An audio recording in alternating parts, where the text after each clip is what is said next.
서울에서 가장 비싼 아파트 다들 아시나요? 나인원 한남, 원베일리, 아크로서울 포레스트. 근데 이 중 한 건물 1층에 상가도 아니고 카페도 아닌 미술관이 있습니다. 처음부터 계획된 건데요. 왜 그랬을까요? 수백억 원짜리 집을 파는 건물에서 왜 돈이 되는 공간 대신 미술관을 택했을까요? 이 건물에서 열린 전시 취향가옥은 큰 인기를 끌어 지금 2회차를 맞이했습니다. 컨셉은 단순한데요. 누군가의 집을 몰래 들여다보는 것이죠. 수십 년간 모은 컬렉션이나 직접 고른 가구들, 그 사람의 취향이 묻어나는 공간인데요. 근데 왜 사람들은 남의 집을 보러 이렇게 줄을 섰을까요? 인스타용 사진 때문일까요? 단순히 그것만은 아닌 것 같습니다. 부동산과 예술이 만나는 지점, 그리고 사람들이 공간에 돈을 쓰는 방식이 바뀌고 있는데요. 도대체 어떻게 바뀌고 있는지 오늘 그 이야기를 한번 해보겠습니다. 안녕하세요. 공간 컨텐츠 이야기 들려드리는 우창균입니다. 아크로서울 포레스트는 서울에서 가장 비싼 아파트들 중 하나죠. 왜 이곳에 미술관이 있을까요? 이곳에 있는 D 뮤지엄은 아크로서울 포레스트를 지은 DLENC와 같은 계열사인 대림문화재단이 운영하는 곳입니다. 원래는 한남동에 위치해 있었거든요. 당시 저도 이 건물을 되게 좋아했었는데, 이 한남동의 건물도 사운드 한남으로 유명한 JOH 조수영 대표님과 대림의 합작품이기도 합니다. 2015년에 한남동에서 개관한 D 뮤지엄은 2021년 성수동으로 자리를 옮겼습니다. 서울 아크로 포레스트 아파트 입주가 2021년 경이었으니까 오픈 시점을 좀 맞춘 것 같죠. 아크로 서울 포레스트 부지는 뚝섬 지구단위 계획안에 포함되어 있는데요. 계획상 이 자리는 문화시설로 지정되어 있었죠. 원래 소형 공연장이 들어오기로 되어 있던 자리를 대림의 D 뮤지엄이 대체하였습니다.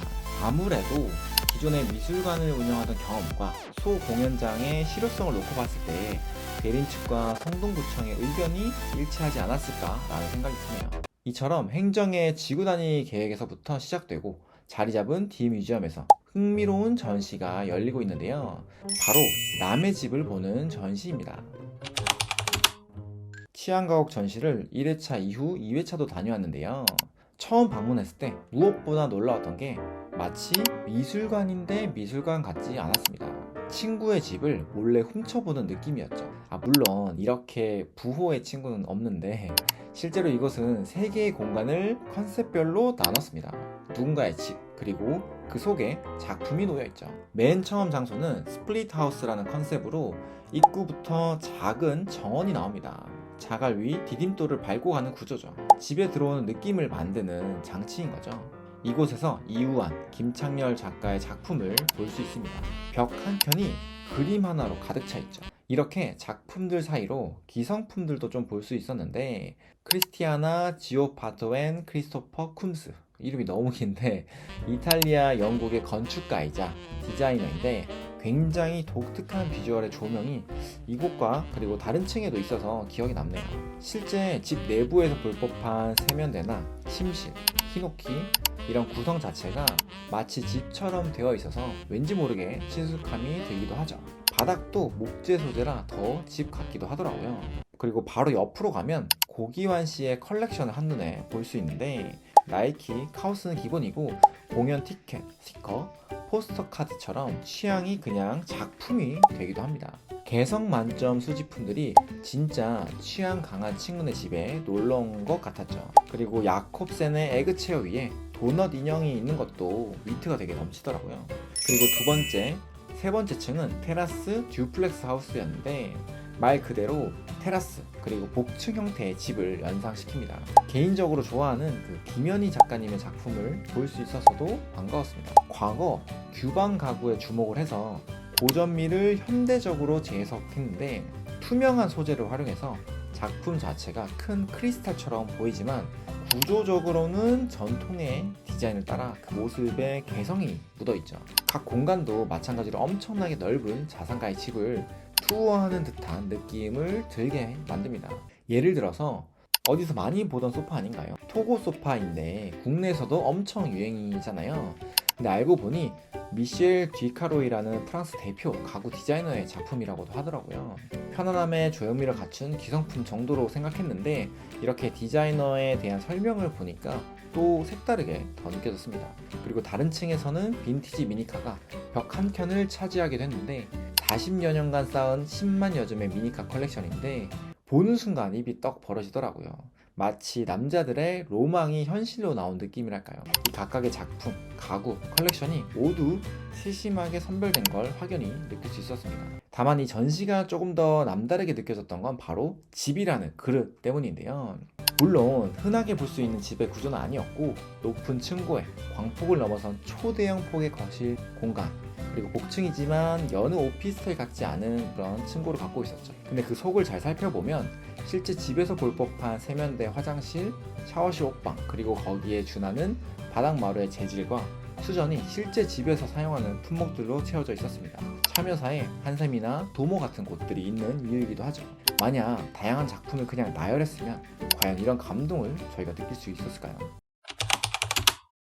아크로포레스트의 최고 실거래가는 290억 원 정도에 달하는데 서울에서도 가장 비싸게 팔린 아파트 중 하나죠. 전지현, 이재훈, 최하정, 무신사 창업자 조만호, 이런 연예인뿐만 아니라 IT 패션 분야의 창업자들도 이곳에 살고 있습니다. 근데 주변을 보면 비슷한 조건의 건물들이 있거든요.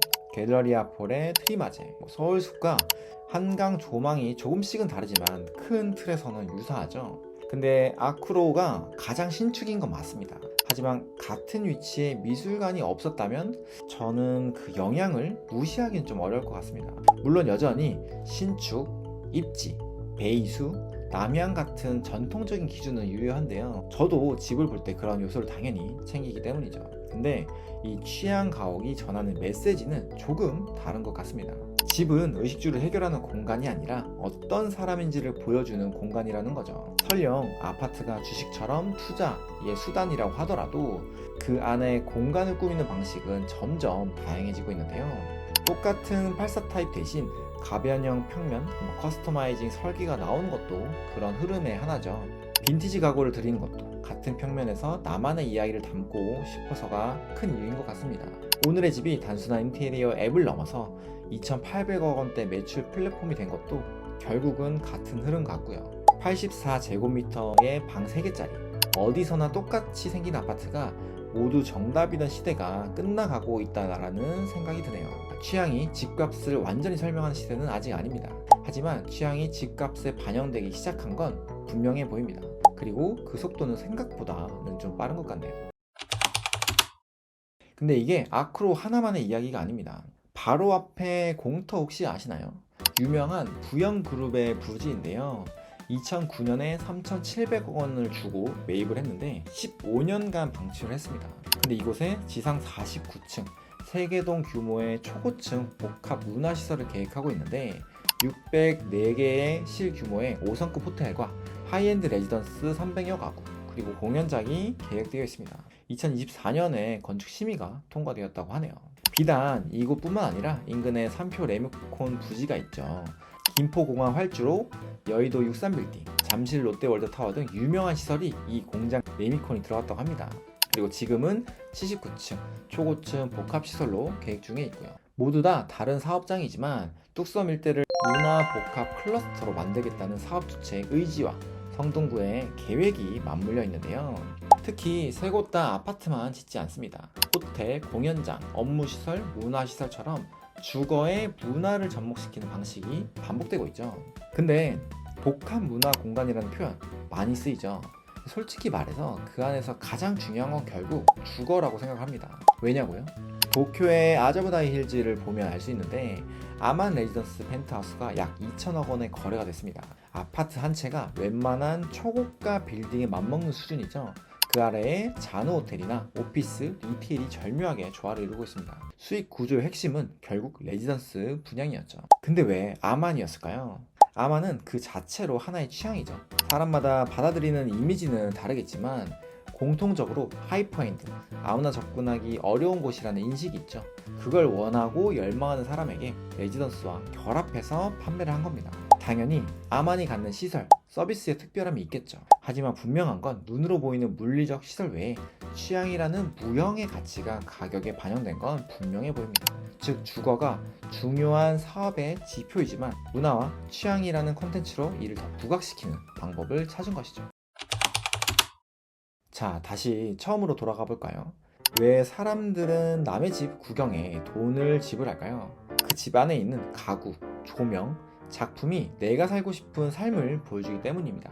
집을 보러 오는 게 아니라 자신이 되고 싶은 사람, 라이프 스타일을 보러 오는 것이죠. 이런 공간을 만드는 디벨로퍼도 결국 사람입니다. 이러한 점을 너무나도 잘 알고 있죠.